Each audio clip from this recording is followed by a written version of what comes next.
All right, let's look at section 3.6, dealing with the addition rule for probability. A couple things to talk about here. Number one is the fundamental counting principle, which is essentially the total number of ways that a sequence or event can occur. One thing you'll see if you look at the explanation in Alex is that it takes the number of ways event 1 can occur, so K1, times the number of ways that event 2 can occur, K2, times K3, ... all the way to K to the nth, n being however high the number goes. So what does that mean for us? Well, take all the ways that the first event can occur times all the ways that the second event, etc. So the first question in 3.6 looks something like this. How many ID cards can be issued if each card contains a 5-digit number and the digits can repeat? So 5 digits in this ID card or ID code, and the digits are 1 through 9 and 0.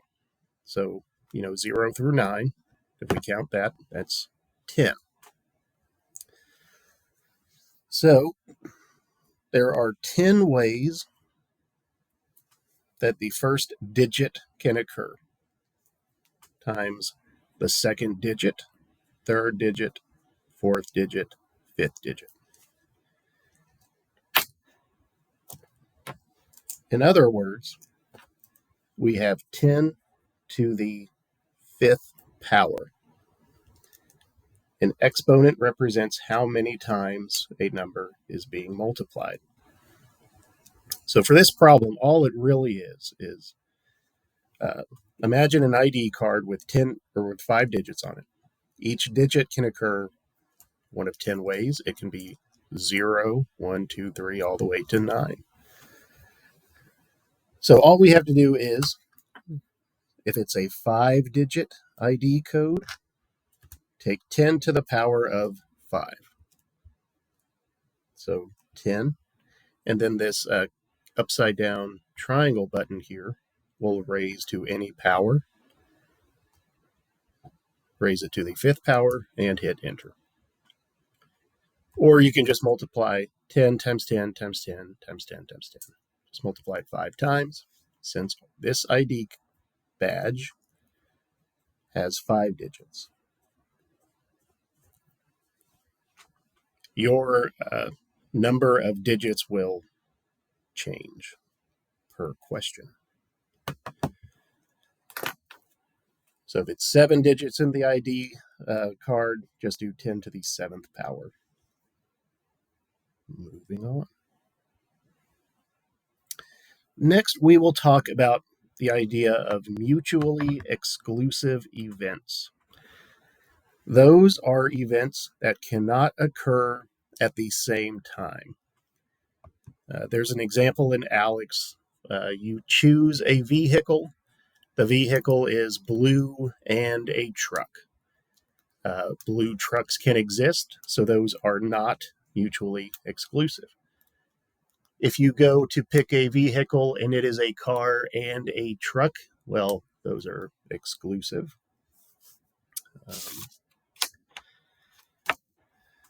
So here's an example. Which event is mutually exclusive? You go to the animal shelter to adopt one pet. The pet is a male and a cat. That's fine. That is not mutually exclusive. The pet is a dog and a female. That is not mutually exclusive. The pet is a cat and a dog. That is mutually exclusive. You have to be one or the other. Another example I saw in Alex was you register to vote as a Democrat, you register to vote as a Republican. Those are mutually exclusive. The pet is a chow chow and a dog. That is not mutually exclusive, but the pet is a pit bull and the pet is a cat. It's usually like presented as two sentences, I think. That is mutually exclusive.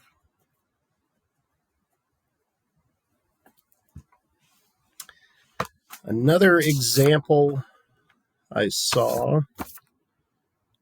something like, I'll jot this down, rolling a die. You roll a die and your result is odd or greater than 4.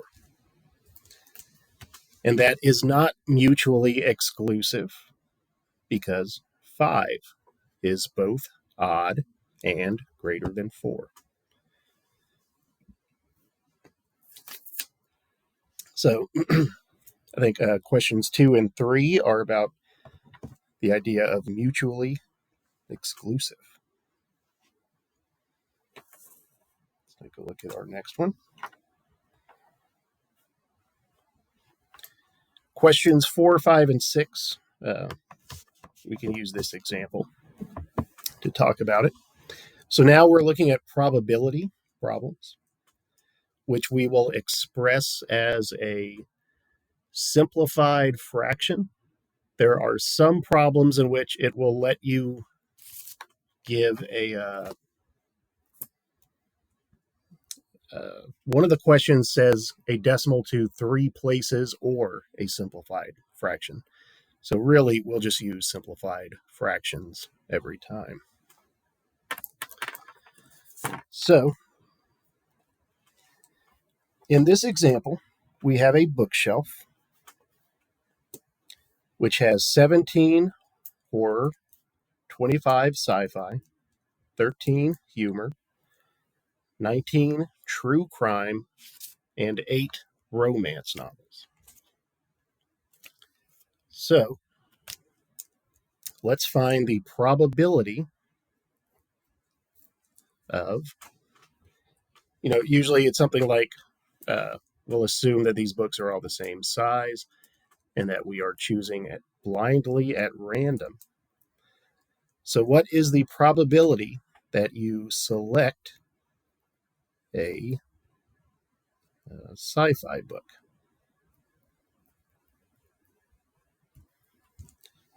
What is the probability? So the first thing we need to know is what is the total number of books, or whatever our item is. So 17 plus 25 plus 13 plus 19 plus 8 gives me 82 books. What is the probability of selecting a sci-fi book? There are 25 sci-fi books. So that's 25 out of 82. And again, to simplify a fraction, I just type division, the divide by, to make my fraction bar. 25 divided by 82, and then this math button, fraction is highlighted, hit enter twice. If you get the same thing, then neither 25 nor 82 had any shared factors. So that is the simplified fraction. Let's do another one. Because you'll have some or problems. So let's say we select horror or humor. Horror or humor. So there are 17 horror books, and there are 13 humor books. Add that together, and we get 30. So we have 30 out of 82, because there are still a total of 82 books. So 30 over 82, those are both even, so that should reduce to 15 out of 41. One mistake I could see students making is trying to put this in the calculator in one step. They might do 17 plus 13 and then just divide that by 82, and that will give us a wrong answer. If you want to do it in one step, you need to put parentheses around the or part, humor or horror, and then you can divide by 82. So you see, you get a much different answer. Or just do these kind of separately off to the side. We're talking about horror and humor. 17 of one, 13 of the other. Add those together to get 30. Divide by 82. And then to turn this into a fraction, just hit math, enter, enter. And there's our 15 out of 41.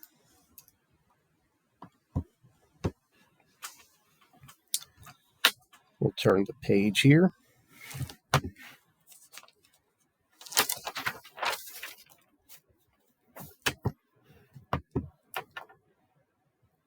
You'll have a question like this for number 7.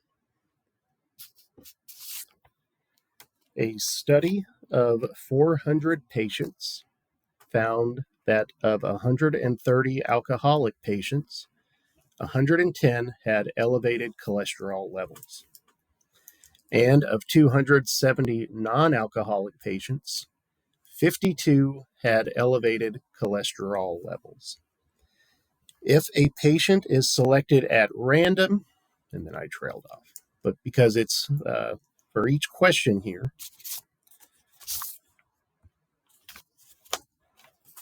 there we go. It's what is the probability that a patient selected at random will be, and then part A, we have a non-alcoholic with non-elevated cholesterol. Part B, an alcoholic with elevated cholesterol. Or part C, and a non-alcoholic. So some of this information is kind of given to us, and some of it we have to kind of subtract pieces out and figure out what those pieces are. First, we have a non-alcoholic with non-elevated cholesterol. So 400 patients. There's a lot of information here, and we have to kind of trim it down, find the info that we need. 400 total patients. 130 were alcoholics. 110 of those had elevated cholesterol. And then we have, because we're talking about non-alcoholics, 270 non-alcoholics. Of those patients, 52 had elevated cholesterol. And we want to know how many had non-elevated cholesterol. So there are 270 non-alcoholic patients. We know that 52 do have elevated cholesterol. So if we subtract out that 52, then we find that we have 218 non-alcoholic patients with non-elevated cholesterol. But we can't put 218 as the answer because we have 400 patients. And the question is, If a patient is selected at random, what is the probability that they will fit this case? And so it's 218 out of 400. And we can enter that as a simplified fraction as 109 over 200. If you don't have a calculator with these capabilities, then you're just, dividing out common factors until you get down to something that no longer simplifies. An alcoholic with elevated cholesterol, part B, and I think this is the one that is just given to us. So it tells us here that out of 400, 130 are alcoholic patients, and 110 of those had elevated cholesterol. So this one is kind of given to us. We don't need to subtract anything. It is given to us that out of 400, 110 of them are alcoholics with elevated cholesterol. So 110 divided by 400, math, enter, enter. And of course, we get 11 over 40. And then finally, a non-alcoholic. And it tells us that there are 270 non-alcoholics. No other stipulations about cholesterol. So it's just 270 divided by 400. Math, enter, enter. And just the zeros will cancel out here, leaving us with a reduced fraction of 27 over 40.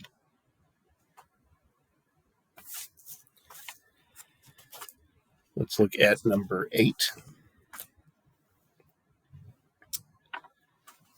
In number 8, students were surveyed on study habits.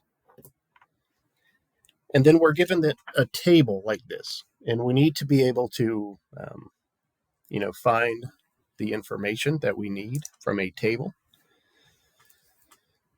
So columns go up and down. Rows go side to side.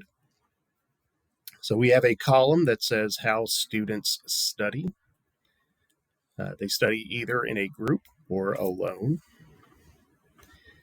We also have that students study in the morning, between classes, or in the evening.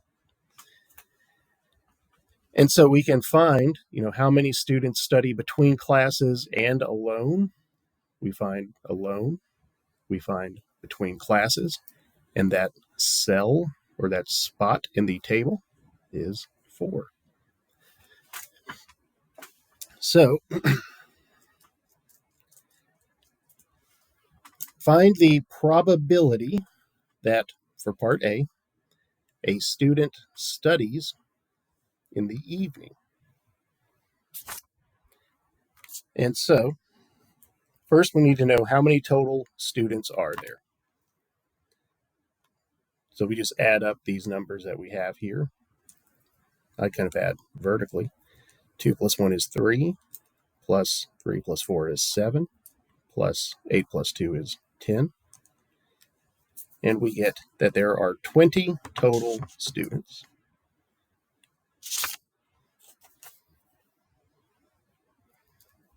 So we have 20 total. So how many students study in the evening? What is the probability that a student selected at random will be a student that studies in the evening? There are 10 total students who study in the evening. So 10 out of 20. And that will reduce to 1/2.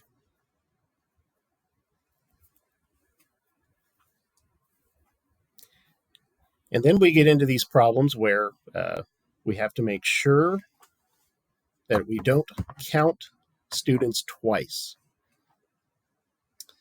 So part B, what is the probability that a student selected at random studies in the morning or in a group? So in kind of math language that we see in ALEKS, it's the probability that they study in the morning plus the probability that they study in a group minus the probability of both. So we add up the students that study in the morning, we add up the students that study in a group, and then we have to subtract out the students who study in the morning and in a group. Because if I just add the students who study in the morning and I just add the students who study in a group, we see that we've added this cell twice. So for part B, the probability here, there are 3 students who study in the morning. There are 2 plus 3 is 5, plus 8 is 13. That many students who study in a group. And we get 16 there, but I need to subtract out the students who do both. So 16 minus 2 gives us 14. And again, we're talking about probability, so it's the total number of ways our desired outcome can occur divided by the total number of outcomes. So 14 over 20 becomes 7 over 10.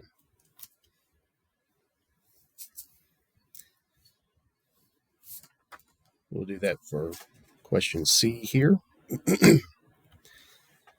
What is the probability that a student studies in the evening or studies alone? So, in the evening, the probability of evening, that's 10. There are 10 of those students who study in the evening, plus students who study alone. 1 plus 4 is 5, plus 2 is 7.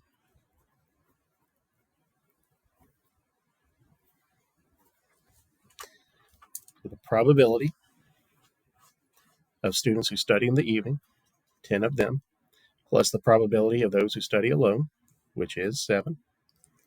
We need to subtract the probability of both. Students who study both in the evening and alone, so minus that 2. 10 plus 7 minus 2 gives us 15. And we divide that by the total number of outcomes, which is 20. And 15 over 20 is 3/4.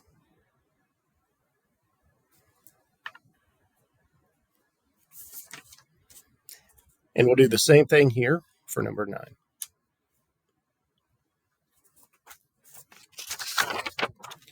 So here, there are 3 cable channels. 3 cable channels air quiz shows, comedies, and dramas. The number of shows aired are shown here. Find the probability that a show selected at random will be a quiz show or is on channel 97. So how many quiz shows are there in total? We can look.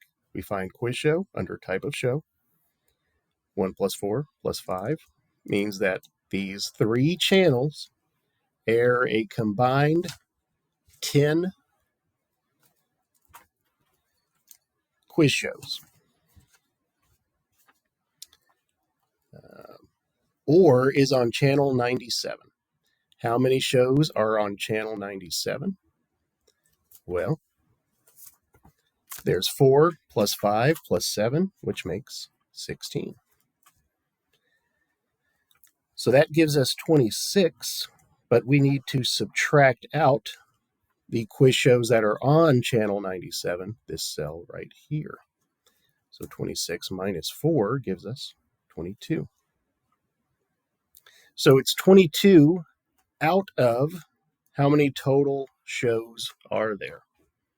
And we would add up these shows that we see in the table, and we get a total of 36.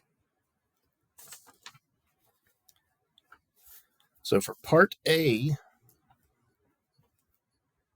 it's 22 out of 36, reduced down to 11 out of 18.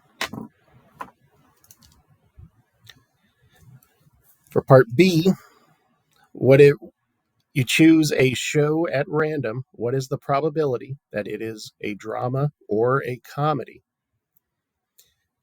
How many dramas are there? 3 plus 7 is 10, plus 8 makes 18.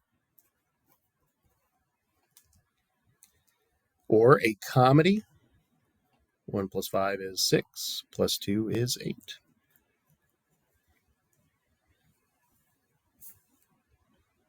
And here we don't need to subtract because we're not also given a channel stipulation. We didn't add any of these cells twice. It was just the number of dramas plus the number of comedies. And that gives us 26, but it's 26 out of 36, which reduces to 13 out of 18. Finally, choose a show at random. What is the probability that the show is on channel 103? Or it is a drama. So we add up the column for channel 103 to get 15. Or that it's a drama. Add up the row for drama. 3 plus 7 plus 8 makes 18. So here we're talking about 15 plus 18.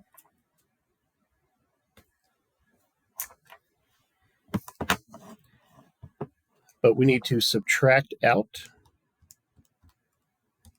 that one cell. So here we get 33. But a show that is a drama and on channel 103, that's this 8 right here. We need to subtract that out. So now there are 25 possible shows out of the 36. And that does not reduce. So, if you have any questions, please reach out. Hope that helps, and I'll see you next time.